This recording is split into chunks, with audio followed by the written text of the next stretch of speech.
Freelancing বনাম সরকারি চাকরি, কোনটা বেছে নেবেন আপনি? স্বাধীনতা নাকি নিরাপত্তা? বাংলাদেশে এখন তরুণদের সবচেয়ে বড় প্রশ্ন হচ্ছে এটি। আর আজকের এই ভিডিওটিতে আমরা এই বিষয়টা নিয়ে পুরোপুরি আলোচনা করব। শেষে জানবেন কোনটা আপনার জন্য আসলে পারফেক্ট। তো চলুন শুরু করা যাক। আসসালামু আলাইকুম, জব সলিউশন আপনাদেরকে স্বাগতম। প্রতিটি প্রশ্নটা পরিবার থেকে হয় যে বাবা তুমি বিসিএস দিবা না ফ্রিল্যান্সিং করবা। এখন আসলে এটা আসলে এইভাবেই তৈরি হচ্ছে। আসলে চাকরি না স্বাধীনতা, একদিকে সরকারি চাকরি নিরাপত্তা, যেটাতে আপনার সিকিউরিটি, জব সিকিউরিটি নামে যে জিনিসটা বলা হয় সেটা আপনার পুরোপুরি বলা যায় যে আসলে অ্যাকচুয়ালি এস্টাবলিশড। আর অন্যদিকে ফ্রিল্যান্সিং এর স্বাধীনতা। আর পরিবার হচ্ছে সমাজ, আত্মীয় স্বজন, বিয়ের বাজার, সবখানে একটাই প্রশ্ন, আর ভবিষ্যৎ কোথায় নিরাপদ, কোন পথে গ্রোথ এবং মানসিক শান্তি সবচেয়ে বেশি। বাস্তবতা একটু দেখা যাক। 1760 50তম বিসিএস এ মোট শূন্যপদ ছিল 1760টি, অথচ আবেদন করেন লক্ষাধিক প্রার্থী। অন্যদিকে বিশ্বব্যাপী ফ্রিল্যান্স মার্কেট প্লেসে বাংলাদেশে এখন শীর্ষস্থানীয় দেশগুলোর একটি। লাখো তরুণ আজ ডলার আয় করছে ঘরে বসে। দুটি পদে সম্ভাবনা হয়, কিন্তু প্রতিযোগিতার ধরনটা সম্পূর্ণ আলাদা। ফ্রিল্যান্সিং যা আপনাকে টানবে সময় ও স্বাধীনতা, নিজের রুটিন নিজে আপনি ঠিক করতে পারবেন, কোনো বস নয়, কোনো 9টা 5টার নির্দিষ্ট টাইম টেবিল।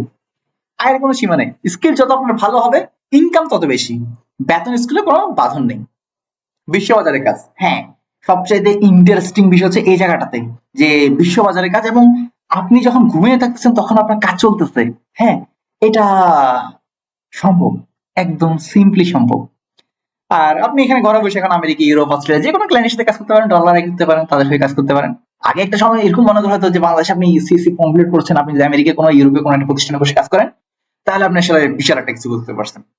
কেননা আপনার বুয়েট চুয়েট থেকে আপনি করছেন, বাংলাদেশে কোনো একটা জবটা করতেছেন, ওকে ঠিক আছে, বাট স্ট্যাটাস হিসেবে ধরা হতো যে আপনি বাইরে কোনো প্রতিষ্ঠানে আসলে সেটা এঙ্গেজ কিনা। স্কিল ভিত্তিক গ্রোথ, সার্টিফিকেট না আপনার কাছে পরিচয়। ফ্রিল্যান্সিং যেটা কেউ বলে না সেটা হচ্ছে অনিশ্চিতায়। এটা কিন্তু রিয়েলিটি। এই মাসে ভালো ইনকাম তো পরের মাসে কাজ নাও থাকতে পারে। কোন জবের security, pension, gratuity, medical benefit কিছুই নেই।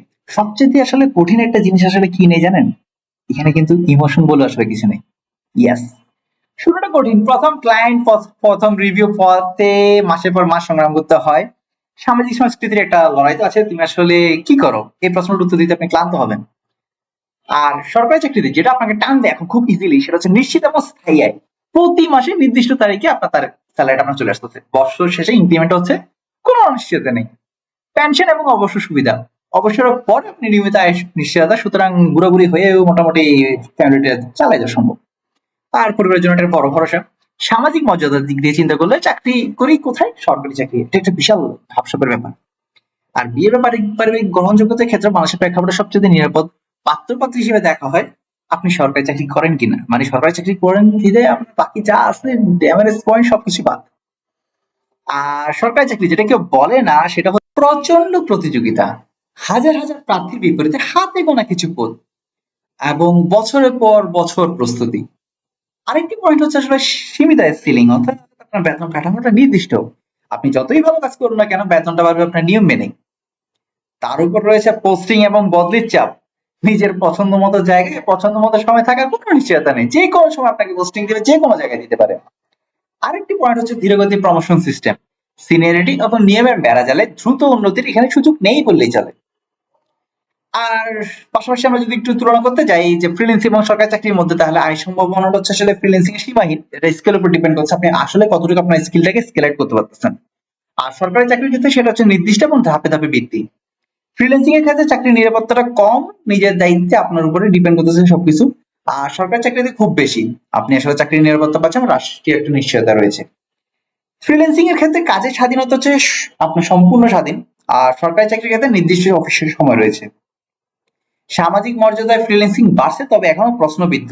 মানুষ এখনো ফ্রিল্যান্সিংটাকে এখনো খুব একটা কাউন্ট এখনো করে না। আর সরকারি চাকরি এটা প্রথাগতভাবে সবচেয়ে বেশি বাংলাদেশের ক্ষেত্রে। আর শুরুর প্রতিযোগিতায় গ্লোবাল মার্কেটের প্রতিযোগিতা রয়েছে, আর সরকারি চাকরিতে দেশের ভিতরে বিশাল প্রতিযোগিতা। তাহলে কার জন্য কোনটা ভালো? ফ্রিল্যান্সিং আপনার জন্য যদি আপনি ঝুঁকি নিতে ভয় পান না, নিজেকে নিজে মোটিভেট রাখতে পারেন এবং নতুন স্কিল শিখতে পছন্দ করেন বা ভালোবাসেন, এবং আপনার একঘেয়ে রুটিন পছন্দ না, মানে নতুন নতুন জিনিস দরকার, সব সময় একই জিনিস হবে না। আর সরকারি চাকরি আপনার জন্য যদি আপনি স্থিতিশীলতা বেশি ভালোবাসেন, নির্দিষ্ট রুটিন নিয়ে কাজ করতে স্বাচ্ছন্দ্য বোধ করেন, দীর্ঘমেয়াদী নিরাপত্তা চান এবং সামাজিক পরিচয়টা গুরুত্বপূর্ণ মনে করেন। বাংলাদেশের প্রেক্ষাপটে বাস্তবতা বলতে গেলে সত্যি বলতে দুটোর মধ্যে যুদ্ধ করার কোনো দরকার নেই। বাংলাদেশ এমন যেখানে হাজার মানুষ আছে যারা সরকারি চাকরি করেও পাশাপাশি স্কিল ডেভেলপ করছে। আবার অনেক ফ্রিল্যান্সার আছেন যারা এতটাই স্থিতিশীল আয় করছেন যে চাকরির প্রয়োজনও অনুভব করেন না। আসল প্রশ্নটা হলো আপনি কোন জীবনযাত্রায় সুখী থাকবেন আর কতটা রিস্ক নেওয়ার সামর্থ্য আপনার আছে। বরং নিজের স্বাধীনতা কোনটা বেশি জরুরি ঠিক করুন নিজেই। রিস্ক নেওয়ার ক্ষমতা বয়স, পারিবারিক দায়িত্ব আর সঞ্চয়ের উপর নির্ভর করে। দুটি পথ একসাথে চলতে পারে। অনেকেই করেছেন হাইব্রিড ক্যারিয়ার। আমাদের চূড়ান্ত পরামর্শ, এখন একটা বেছে নিয়ে সারা জীবনের সিদ্ধান্ত ভাববেন না। দুইটো শেখা যায় একসাথে। ছাত্র জীবনে একটি স্কিল শিখে ফ্রিল্যান্সিং দিয়ে হাত পাকান, পাশাপাশি বিসিএস সরকারি চাকরির জন্য প্রস্তুতি নিতে থাকেন। যেটাই বেছে নিন, ধৈর্য আর কনসিস্টেন্সি ছাড়া কোনোটাতে সফলতা আসবে না। আপনার সিদ্ধান্ত কি? কমেন্টে লিখুন, ফ্রিল্যান্সিং নাকি সরকারি চাকরি। ভালো লাগলে ভিডিওটি লাইক করুন আর এমন ক্যারিয়ার গাইড কন্টেন্টের জন্য আমাদের চ্যানেলটি সাবস্ক্রাইব করুন। দেখা হচ্ছে পরবর্তী ভিডিওতে। নিচে কমেন্টে জানান আপনি হাঁটছেন কোন পথে। আসসালামু আলাইকুম।